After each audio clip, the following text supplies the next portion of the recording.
Now I've got to admit I'm not so good with economics and the world of finance. The complexities of it are just too confusing.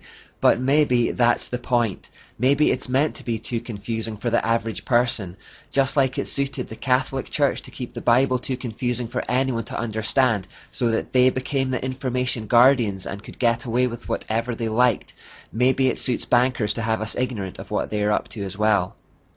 Remember the quotation from the anonymously authored Silent Weapons for Quiet Wars, which said, "The bookkeeper can be king if the public can be kept ignorant of the methodology of the bookkeeping." In the next couple of parts, I want to highlight how our money markets and banking systems are far more manipulated than we might imagine, and that most things that happen within them happen by design, not by chance. In his book, The Coming Economic Armageddon, which I'd highly recommend, David Jeremiah writes about some puzzling things that happened in the aftermath of the economic crash that hit in 2009.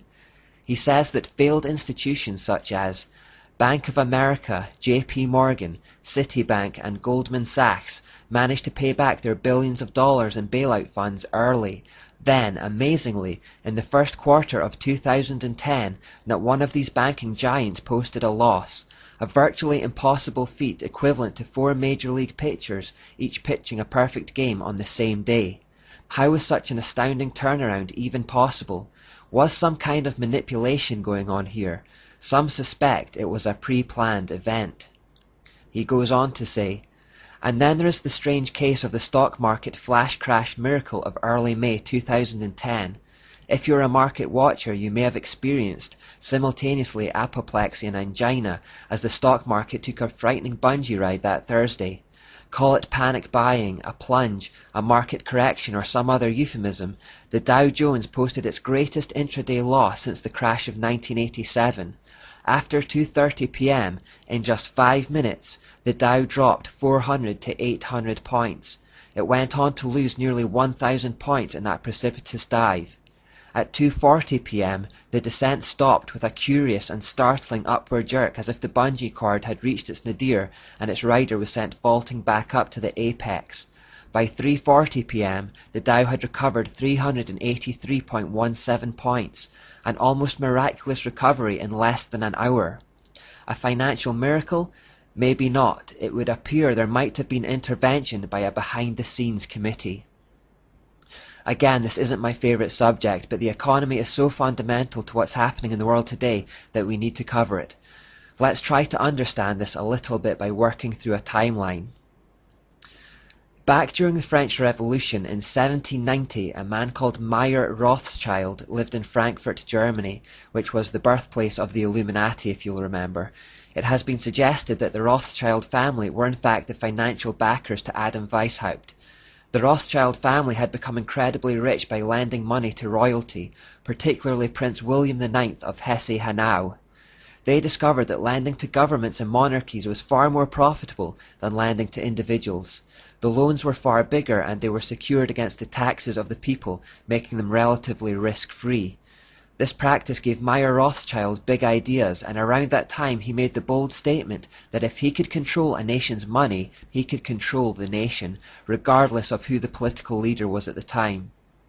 Just a year later, in 1791, he put his plans into effect by establishing the first bank of the United States. That bank was given a 20-year charter by the American government through a man called Alexander Hamilton, who had served in George Washington's cabinet. Mayer Rothschild also gave his son, Nathan, £20,000 to establish a central bank in London, England. This became known as the Bank of England. Another son, Jacob or James, was told to do the same in France. Another son, Kalman, set up one in Naples for Italy, and finally, Salomon was sent to do the same in Vienna. Remember John Robinson's word from Proofs of Conspiracy. The primary goal of the Illuminist is to get the possession of riches, power and influence without industry, i.e. without working for it. Well, that's basically what money lenders do. They create money out of thin air, lend it at interest and receive more back without any effort on their part. This is called usury. It was outlawed in the Bible, but today the entire economy is based on it. Let me try to explain. This is a moneylender called Meyer, and this is another guy called John. They live in a brand new country called Freeland. Meyer goes to the newly formed government of Freeland and asks to establish a central bank to issue the currency of the country. The central bank will be privately owned and run. The government agrees. Now John decides he wants to build a house here in Freeland, but no money exists yet, so he goes to Meyer, the central bank, and asks for 100 Freeland dollars to build it. Meyer gives him that $100 loan, which represents an immediate debt. That paper money basically says, you are in debt by this much. But on top of the $100, Meyer charges John a 10% interest rate which must be paid back over 10 years.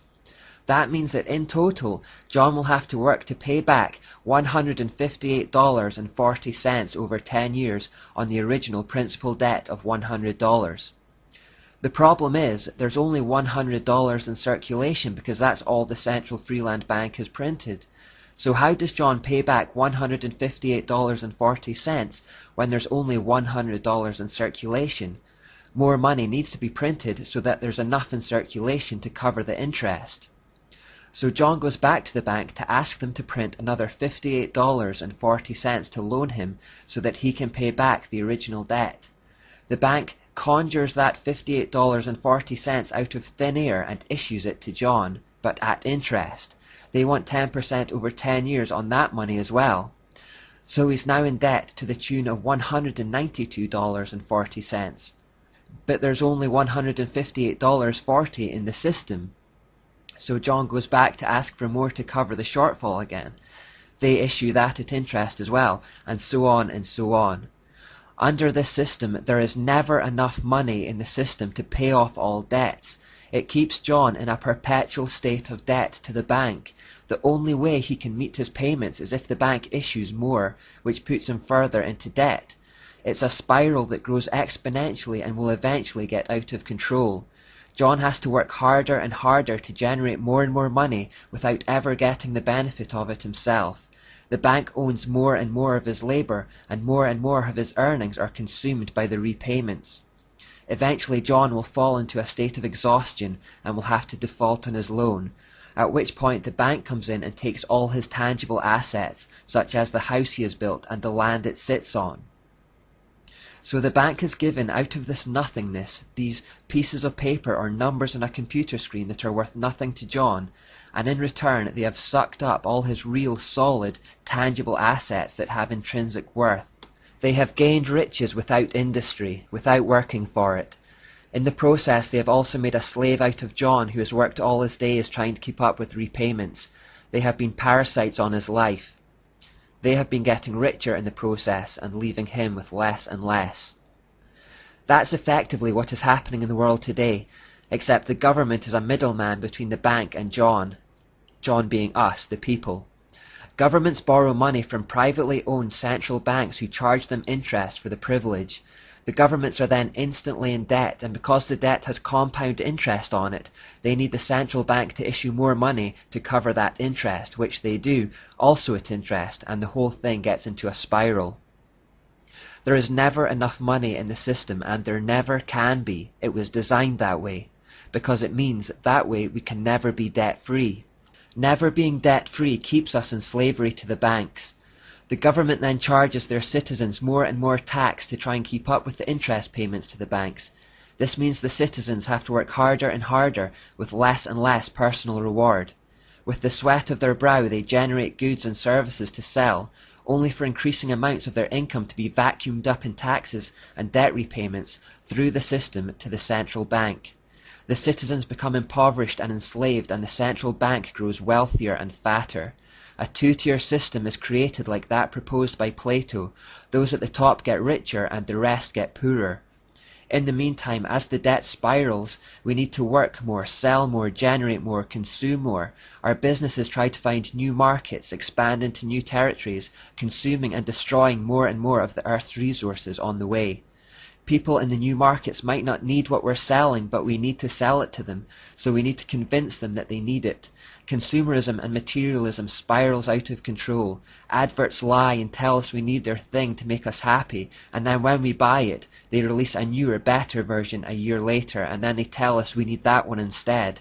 At times, the bank issues credit freely to encourage the spending spiral, and then, when they feel like it, when everyone is loaded with debt, they can contract the money supply, cause a depression in the economy which causes millions of citizens to default on home payments or car payments, all the stuff they've been buying but haven't really been able to afford, at which point the bank steps in and takes control of those hard, valuable assets, and the people are left in poverty. The endless growth that means new money has to be constantly pumped into the system also means the currency becomes increasingly worthless. This is called inflation. A couple of generations ago, one parent could go out to work and provide more than enough for a family of 5. Today, 2 parents working sometimes barely cover the cost of living. Nothing in nature indulges in endless growth like this except for cancer, and that is far from healthy. Left unchecked, it causes death to its host. Likewise, there is not a single civilization in history that based its economic system on usury that didn't collapse into an exhausted heap in the end. There is no escape from it. That will happen to us too. Our whole economic system is headed for a huge collapse, and when it does, the elite money men will step in to snap up the valuable resources and consolidate global assets in the hands of a few. This would create a global 2-tier system. What we have felt thus far are only tremors. There is something much bigger ahead. Remember the moment in Matthew 21 when Jesus arrived in the temple and found the moneylenders there. He got about as angry as Jesus is ever recorded to have been. He knocks over their tables and chases them out of there, calling them a den of thieves. That's what usury is. It's theft. In Proverbs 22:7, the Bible says that the rich rule over the poor, the borrower is a slave to the lender. We are all slaves to central banks now, which is why we are taxed at every turn. Our government is slave to those bankers too. They form a shadow government, just like Mayor Rothschild boasted about in 1790. Democracy is an illusion under this system. Most of us will also have car repayments, mortgages, or will have taken out credit on some other large purchase. It has been reported that Americans today now pay more tax than 19th century slaves and medieval serfs. If the borrower is slave to the lender, are any of us really free? Or did we just come to love our servitude because it was comfortable, like Aldous Huxley suggested we would? I've done my best to explain as far as I can understand, but like I said, economics isn't my forte at all. So what I've done is copied links to a few websites below that should help explain the situation in black and white. I should add I don't necessarily agree with everything on those pages and in those sites, but it will give you a good idea of what's going on. Finally, although my financial advice is admittedly worth very little, I would suggest that as our paper money becomes increasingly worthless and may one day soon collapse completely, it might be an idea to invest in something with real value, such as gold or silver. We should also try to pay off our private debts as soon as possible and to live as debt-free as we possibly can.